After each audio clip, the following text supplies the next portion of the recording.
ایک فقیر تھا، اس کا مزاج یہ تھا کہ جو بھی اس کے ڈیرے پہ آتا اس کو کھلاتا اور اس کی خدمت کرتا، اور یہ فقیر کا مزاج ہوتا ہے۔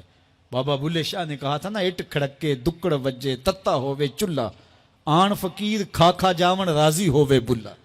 تو یہ فقیر کا مزاج ہوتا ہے کہ لوگ اس کی چوکھٹ پہ آئیں اور وہ لوگوں کو جو ہے وہ کھلائے، ان کی ضروریات کو پورا کرے۔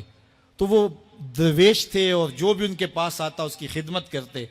ان کے پاس کبھی رقم نہ ہوتی تو ادھار لے کے لوگوں کی خدمت کرتے، حتیٰ کہ جب ان کا آخری وقت قریب آیا اور حالات ایسے ہو گئے کہ لوگوں کو لگا کہ بابا جی اب رخصت ہونا چاہ رہے ہیں، تو سارے قرض خواہ اکٹھے ہو کے بابا جی کے پاس آ گئے کہ جناب ہمارا قرضہ ادا کیجئے۔ ایک جمگٹا بن گیا، اور بابا جی کو یہ فکر تھی کہ یہ میرے مہمان ہیں اور میں ان کی خدمت کرنے کے قابل نہیں ہوں، میرے پاس کچھ ہے نہیں۔ اتنے میں ایک چھوٹا سا بچہ تھا، وہ گلی میں پتیسا بیچ رہا تھا۔ آواز لگائی تو بابا جی نے اشارہ کیا، کہا میرے ان مہمانوں کو کھلا دو۔ اس نے اللہ کا شکر ادا کیا کہ میں سارا دن گلیوں میں گھوم کے جو بیچنا تھا ایک جگہ ہی مجھے گاہک مل گیا۔ اس نے مہمانوں کو سارا کھلا دیا اور بابا جی سے کہا کہ پیسے۔ تو بابا جی کہنے لگے بیٹا بیٹھ جاؤ۔ بیٹا بیٹھ گیا۔ تھوڑی دیر کے بعد اس نے پھر کہا کہ بابا جی پیسے۔ تو بابا جی نے کہا یہ سارے پیسے لینے والے بیٹھے ہیں، جب ان کو دوں گا تو آپ کو بھی دے دوں گا، آپ بھی بیٹھ جائیے۔ تو وہ یتیم بچہ تھا، اس کی بیوہ ماں نے اس کو تھوڑا سا پتیسا تیار کر کے دیا تھا، وہ روزانہ صبح دیتی تھی، وہ بیچ کے آتا تھا، اس سے گھر کا چولہا جلتا تھا۔ تو اس نے جب دوسری مرتبہ کہا کہ بابا جی پیسے، تو بابا جی نے کہا بیٹھ جاؤ، جب ان کو ملیں گے بیٹے آپ کو بھی دے دیں گے۔ تو اس بچے نے رونا شروع کر دیا کہ میرے گھر کا تو چولہا انہی سے جلتا ہے اور میری ماں میرا انتظار کر رہی ہوگی۔ اللہ اکبر، بچے نے رونا شروع کر دیا۔ اللہ کی رحمت کو جوش آ گیا۔ کوئی شخص بابا جی کے لیے نذرانہ لے کے آ گیا، وہ تھیلیاں پیش کی، بابا جی نے بچے کو دیا، جتنے بھی قرض خواہ تھے سب کو دیا اور شکریہ ادا کیا، کہا جاؤ۔ وہ سارے قرض خواہ بولے ہم صبح کے بیٹھے ہوئے تھے، یہ نذرانے والا پہلے کیوں نہیں آیا؟ کہا پہلے تم میں کوئی رونے والا نہیں تھا، ایک رونے والا آیا، سب کا کام بن گیا۔ کسی ایک کے آنسو، اجتماعی دعا کا، اجتماعی توبہ کا یہی فائدہ ہوتا ہے کہ کسی ایک کا کام بن جائے۔ یہ تجارت میں اصول ہے کہ جب کوئی کسی کو آپ سودا دے نا تو اس میں کوئی خراب چیزیں چلی جائیں تو یا تو وہ سارا قبول کرے یا سارا رد کر دے۔ تو اللہ جب قبول کرتا ہے اجتماعی طور پہ پھر ساروں کو قبول کر لیتا ہے۔ تو اس لیے آج کی بابرکت شب نور میں میری مائیں، بہنیں، بیٹیاں بھی تشریف فرما ہیں، بچے بوڑھے جوان بھی تشریف فرما ہیں۔ تو کسی ایک کے آنسو اللہ کو قبول ہو گئے، کسی ایک کی زبان سے نکلا ہوا جملہ اس کی بارگاہ میں قبول ہو گیا، تو میرے جیسے گناہ گاروں کا بھی کام بن جائے گا۔ پھر اور زیادہ مضمون کی اہمیت ہو جاتی ہے کہ یہ کوئی اہم مضمون تھا جس سے قبل قسم کی جا رہی ہے۔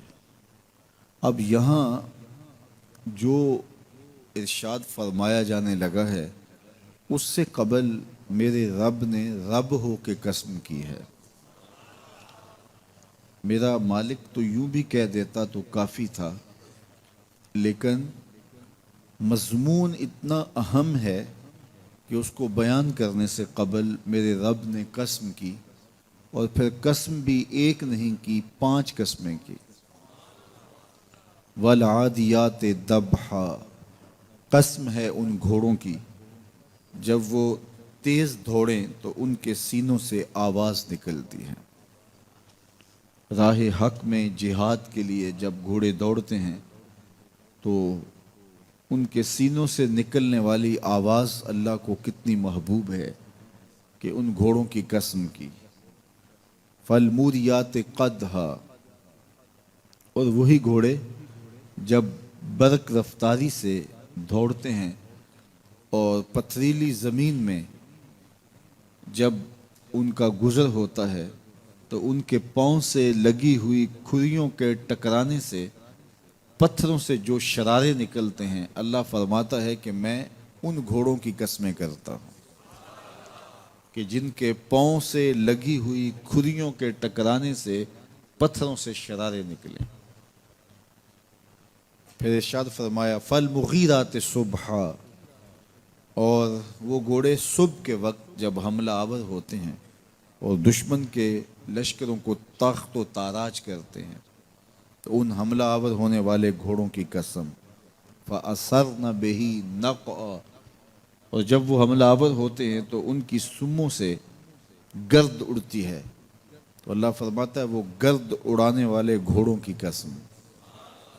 پھر ارشاد فرمایا فَوَسَّطْنَ بِهِ جَمْعًا، اور وہ بہادر اور دلیر گھوڑے اپنے سوار کو لے کر کے جب دشمن کے قلب میں گھس جاتے ہیں اور جتھوں پر حملہ آور ہوتے ہیں تو مجھے گھوڑوں کی یہ ادا بھی اچھی لگتی ہے، تو مجھے ان گھوڑوں کی قسم۔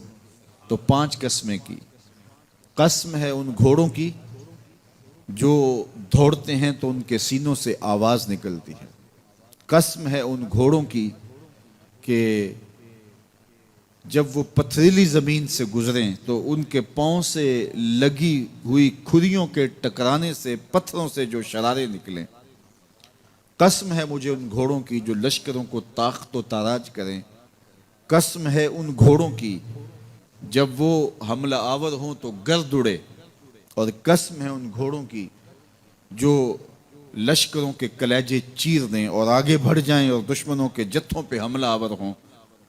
تو ان 5 قسم کے گھوڑوں کی میرے رب نے قسم کی ہے۔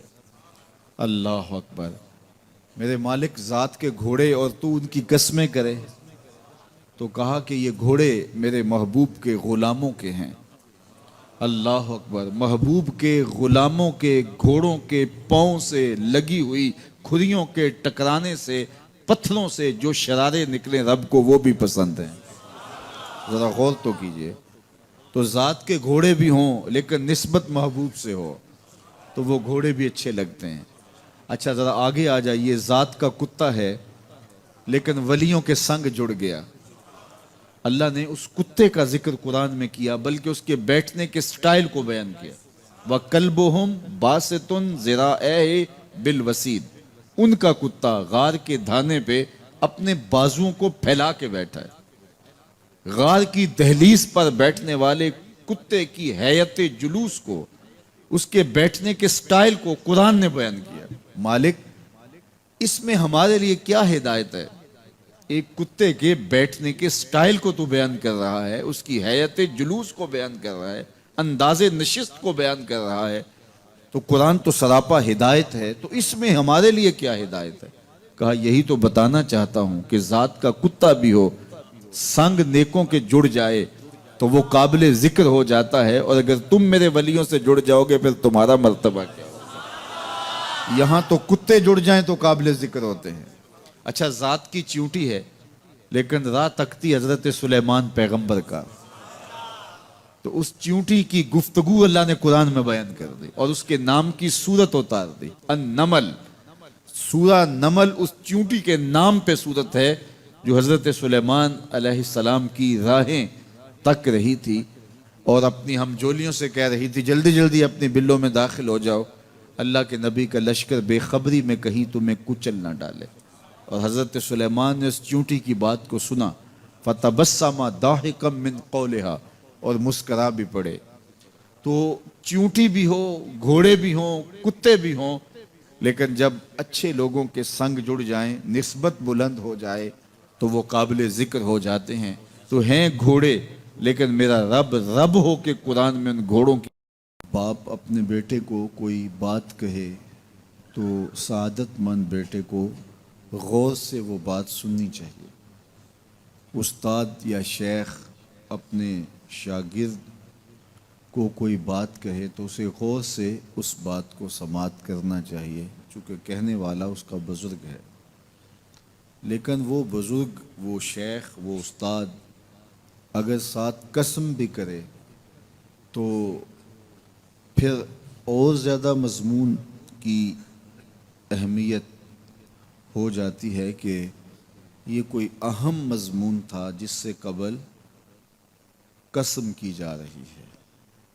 اب یہاں جو ارشاد فرمایا جانے لگا ہے اس سے قبل میرے رب نے رب ہو کے قسم کی ہے۔ میرا مالک تو یوں بھی کہہ دیتا تو کافی تھا، لیکن مضمون اتنا اہم ہے کہ اس کو بیان کرنے سے قبل میرے رب نے قسم کی، اور پھر قسم بھی ایک نہیں کی، 5 قسمیں کی۔ والعادیات ضبحا، قسم ہے ان گھوڑوں کی جب وہ تیز دوڑیں تو ان کے سینوں سے آواز نکلتی ہے۔ راہ حق میں جہاد کے لیے جب گھوڑے دوڑتے ہیں تو ان کے سینوں سے نکلنے والی آواز اللہ کو کتنی محبوب ہے کہ ان گھوڑوں کی قسم کی۔